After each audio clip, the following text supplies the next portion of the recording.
Ciao a tutti e bentornati su Origini Ancestrali. Abbiamo ormai capito che la sperimentazione dei nuovi metodi di datazione indipendenti elaborati da Fomenko e Nosovsky ha permesso di misurare e far emergere tutte le alterazioni presenti nel manuale di storia scaligeriano, che fa da fondamenta alla versione generalmente accettata della storia. Per la prima volta in assoluto, migliorando quanto fatto da Morozov in precedenza, Fomenko e Nosovsky riuscirono a risalire al parallelismo fondamentale da cui furono originati tutti gli altri, ovvero quello rappresentato dalla dinastia della casata d'Austria degli Asburgo, che duplica a sua volta la dinastia originale degli zar Khan dell'Orda russa del XIV-XVI secolo. Questa infatti era la dinastia originale che si riflesse poi in numerose cronache, in tanti riflessi fantasma più o meno antichi e spinti poi indietro nel tempo.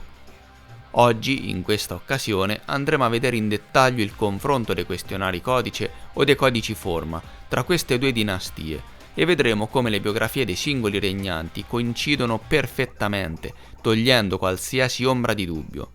Prima però vi invito a lasciare un mi piace ed iscrivervi se non l'avete ancora fatto azionando la campanella per non perdervi i futuri video. Bene, ora mettetevi comodi, il lungo viaggio inizia. L'impero della Rus dell'Orda inizia con Basilio I di Kostroma, che regnò per 5 anni, dal 1272 o 73 al 1277. Guarda caso, nello stesso anno, in Europa iniziò a regnare Rodolfo I d'Asburgo. Tenete a mente che nella versione scaligeriana queste due linee dinastiche sono contemporanee, per cui abbiamo che quando Rodolfo I iniziò a regnare in Europa nel 1272, dopo un periodo di anarchia e di guerra durato 17 anni, dal 1256 al 1272-73, nel frattempo in Russia, a Kostroma, Vasili I di Kostroma iniziò anche lui a regnare. Una coincidenza davvero strana. Oggi abbiamo delle raffigurazioni che ritraggono Rodolfo d'Asburgo, come questo dipinto che si pensa sia stato creato nel 1365 ed è conservato nel Duomo di Santo Stefano a Vienna. Inoltre possiamo osservare che l'immagine scultorea di Rodolfo I d'Asburgo, che tra l'altro è considerato essere Rodolfo IV, presente nella cattedrale di Santo Stefano a Vienna, dove si troverebbe presumibilmente anche una tomba attribuita allo stesso imperatore della casata d'Austria e a sua moglie, Caterina di Lussemburgo. Molto probabilmente però si tratterebbe di rifacimenti molto tardivi, realizzati a supporto della cronologia scaligeriana della storia, in quanto sono presenti anche diverse lapidi attribuite sempre a Rodolfo I d'Asburgo, che ricordiamo in alcune immagini viene identificato anche con Rodolfo IV. Questo è davvero strano. Queste tombe, che potete osservare in figura, sono completamente diverse. Appare difficile il fatto che abbia ricevuto due sepolture, per cui potremmo trovarci di fronte al fatto che nel XVII-XVIII secolo, in Europa occidentale, vennero costruite le tombe dei propri tra mille virgolette sovrani. Però queste sono puramente simboliche, poiché, come ora sappiamo, lo stesso Rodolfo I d'Asburgo non è mai esistito, o meglio, è il riflesso parziale dello zar Khan dell'Orda Vasili I di Kostroma, che regnò per gli stessi anni. E dove potrebbe essere stato seppellito allora? Probabilmente, in accordo con la ricostruzione in chiave nuova cronologia, la vera tomba o sarcofago di questo zar, come di tutti gli altri, si troverebbe in Egitto, un tempo parte dell'impero mongolo, e cioè grande dell'Orda russa, e più precisamente nella valle dei re a Luxor, e quindi nel cimitero imperiale degli zar Khan dell'Orda, dove un tempo sorse la prima capitale dell'impero.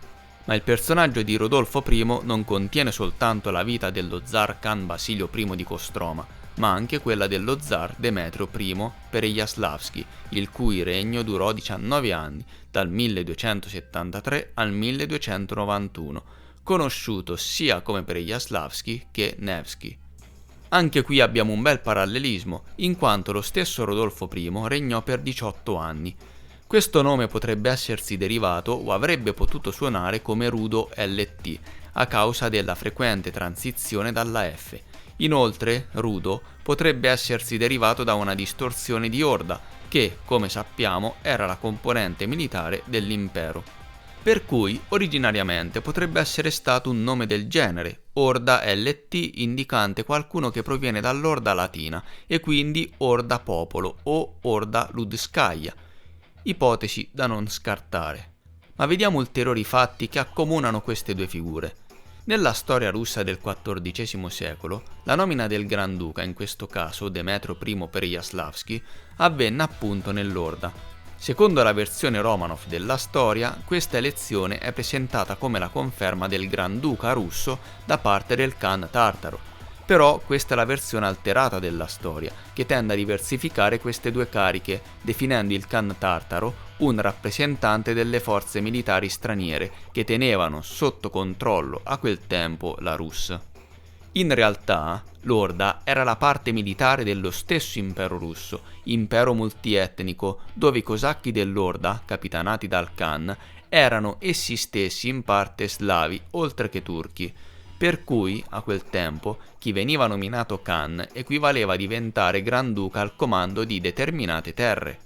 Quindi il Granduca ed il Khan erano la stessa persona, per cui questo evento ci indica che Demetrio I divenne Granduca e quindi Khan dell'Orda. I dettagli su questa nomina ci dicono che in genere le nomine venivano effettuate da un alto consiglio degli elettori. Nella storia convenzionale del XIV secolo della Russia però non emerge nessun dettaglio circa questo consiglio degli elettori. Se andiamo a vedere invece la storia russa del XVI secolo, si scopre che durante gli interregni governarono più volte i cosiddetti sette boiardi.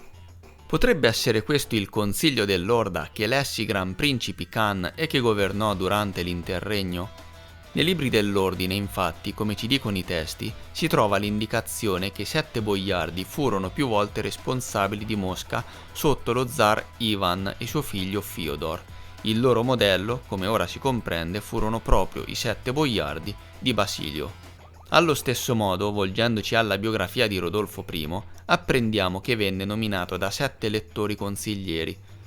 Il cronografo luterano del XVII secolo riporta che quando nessuno aveva una sola preoccupazione dello Stato, chi era sofferente, nel regno venivano chiamati 7 principi famosi, 7 di numero, 7 uomini del rango di elettori, che avevano il potere di eleggere il Cesare. Rodolfo, conte d'Asburgo, padre di Alberto I d'Austria, abbondante nei lunghi tumulti dell'interregno, il primo dei 7 uomini di Francoforte, fu scelto presto come Cesare.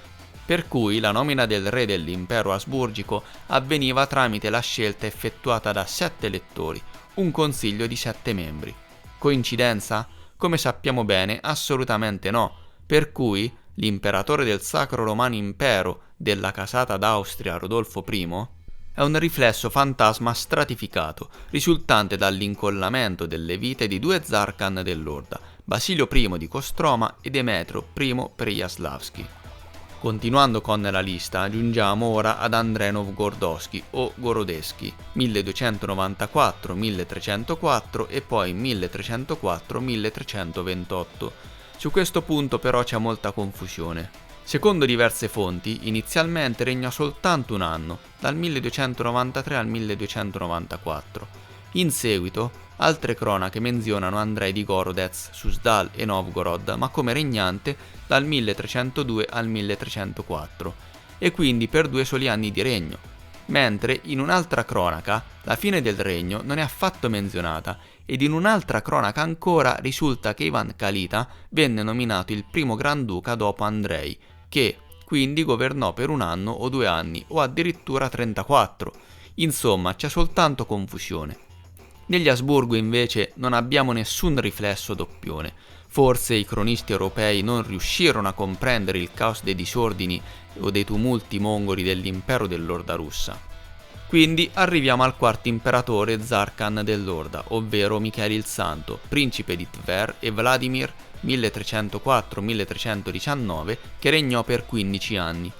Questo zar si riflesse nella storia occidentale come l'imperatore Adolfo I di Nass o Nassau, dal 1291 al 1298, e governò per 7 anni, oppure 6 anni, dal 1292 al 1298, secondo un'altra cronaca.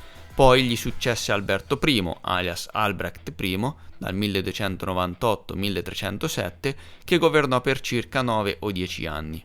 per cui la somma totale dei due regni concorda bene con il periodo di regno dello Zarkhan dell'Orda russa Michele il Santo, che governò per 15 anni. La durata dei regni di Michele il Santo e di Adolfo e Albrecht è quasi la stessa. Per quanto riguarda il regno dello Zarkhan Michele il Santo, l'evento principale fu la disputa con suo nipote Georgi Danielovich di Mosca sul grande regno e la lotta costante per il potere. La stessa situazione la si può trovare nella casata degli Asburgo, in quanto, anche in questo caso, l'evento principale del regno di Adolfo di Nassau fu la costante lotta per il potere con il suo rivale Alberto, futuro imperatore. Come viene descritto, ciascuno di loro cercava di nuocere all'altro come meglio poteva.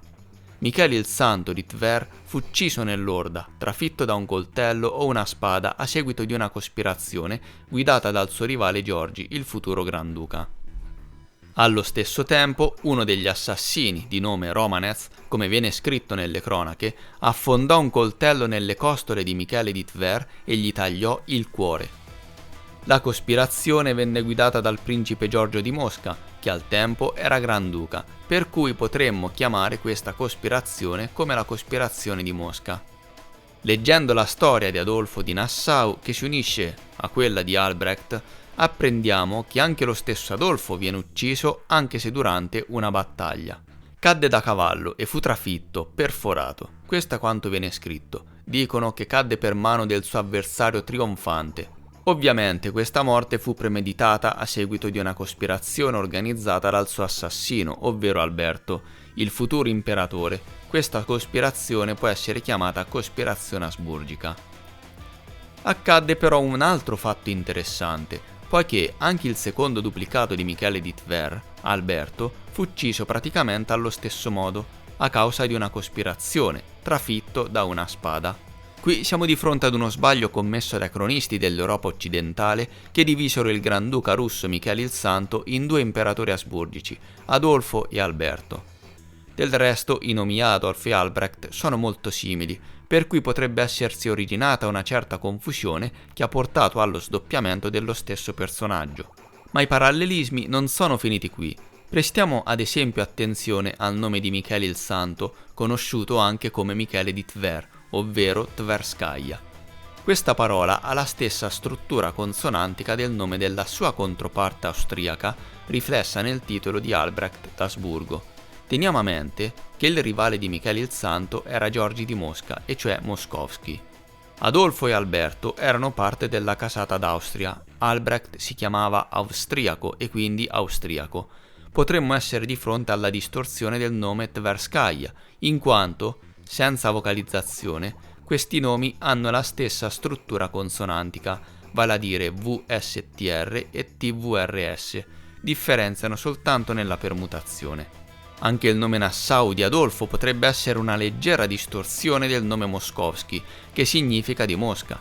In latino, la S russa si legge come K, i suoni M ed N sono quasi gli stessi, e la U e la V latina erano spesso scritte esattamente allo stesso modo, nella forma della lettera V.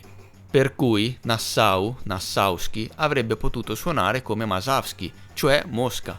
Nel cronografo luterano del XVII secolo, inoltre, il nome di Adolfo è scritto come Nassovski, che con il passaggio tra N ed M, questo nome si trasforma in Massovski. A sua volta, a causa della diversa lettura della lettera S, come la S o come la K in latino, si ottiene Maskovski, cioè Mosca. Quindi il nome Adolfo d'Asburgo avrebbe potuto essere in realtà Adolfo Maskovski, e cioè di Mosca, proprio come il suo socio originale in questa parte della storia, e cioè il principe Giorgio di Mosca. Vedete quanti mischiaticci possono verificarsi in una cronaca? I parallelismi biografici in questo caso non si fermano soltanto al periodo del Sacro Romano Impero, ma andando indietro nel tempo, al Secondo Impero Romano, troviamo una situazione molto simile, con protagonista Giulio Cesare. In questo caso si apprende dall'antico Plutarco come Giulio Cesare fu assassinato da Bruto ed altre persone a seguito di una cospirazione, storia che coincide in tutto con quella di Michele il Santo di Tver dell'Orda russa, riflessosi in parte nello stesso Giulio Cesare, oltre che nei due imperatori del Sacro Romano Impero Asburgico, Adolfo e Albrecht. Inoltre si apprende come anche lo stesso Alberto fu ucciso da suo nipote Giovanni, proprio come Michele il Santo, ucciso da suo nipote, cioè Giorgio, a seguito di un complotto. Le fonti medievali, infatti, sulla morte di Alberto ci dicono che suo nipote Giovanni era molto infastidito dalla derisione di Alberto e dal fatto che stava violando i suoi diritti di eredità. L'odio covato da Giovanni, alla fine, lo portò all'idea di creare una cospirazione contro Albrecht. Nella cospirazione fu coinvolto un gruppo di cavalieri. Il cronista Ottokar von Horneck ci ha lasciato una descrizione dettagliata di questo terribile evento. I congiurati sono i cavalieri von Wart, von Tegerfeld, von Eschenbach. Circondarono il re. Von Eschenbach afferrò il cavallo del re per la briglia. Lo prese come uno scherzo. No, non è il momento di scherzare, gli rispose il cavaliere. Colpi di spada piovvero sul re da destra a sinistra e lui, sanguinante per una terribile ferita che gli attraversava tutto il viso, gridò al duca aiuto, cioè a suo nipote Giovanni, che erroneamente considerava un suo sostenitore. Poi corse verso di lui dicendo «Questo è il mio aiuto per te», e lo colpì da dietro con la spada con tale forza che la sua punta uscì davanti dal petto. Poi gettarono Albrecht sulla strada, sanguinante, e si precipitarono via. Tutti erano sdegnati per l'atrocità commessa, tutti condannarono gli assassini che vennero dichiarati in esilio e vi morirono. Questa trama, nella sua versione antica, è riprodotta interamente nella famosa opera di Plutarco, che racconta la morte di Giulio Cesare per mano di Bruto, che prese parte alla cospirazione. Il nome di uno degli assassini che uccisero Albrecht, infatti, quello del cavaliere von Wart, è molto simile al nome Bruto. Wart potrebbe essersi derivato da una distorsione di Brat, che significa appunto fratello, stesso significato tra l'altro del nome Bruto. Forse in realtà più che dell'antico Plutarco si può trattare del medievale Petrarca che scrisse di eventi a lui molto vicini. In seguito vennero fatti slittare indietro nel tempo nella nuova antichità costruita a tavolino. Arriviamo ora agli ultimi parallelismi biografici registrati nella storia di Michele il Santo di Tver e dei due regnanti del Sacro Romano Impero Asburgico. Sulla condanna degli assassini di Michele il Santo, ovvero suo nipote il Granduca Giorgi di Mosca e Kavgadi, si apprende quanto segue. Il cattivo, Kavgadi, finì la sua vita improvvisamente. Pochi mesi dopo, la provvidenza punì anche il crudele Giorgio e la memoria di Michele era sacra per i suoi contemporanei e per i posteri. Per quanto riguarda Alberto, come visto prima, gli assassini furono prima espulsi dal paese e poi morirono. Bene amici, per oggi la lista si conclude qui. Riprenderemo il discorso in un altro video dove inizieremo a parlare degli zar Khan più famosi e centrali nella storia dell'Orda, coloro che si riflessero nei famosi Gengis Khan e Batu Khan, capaci di dar vita alla conquista del mondo conosciuto e che gettò nel terrore molte terre. Grazie ancora e a presto.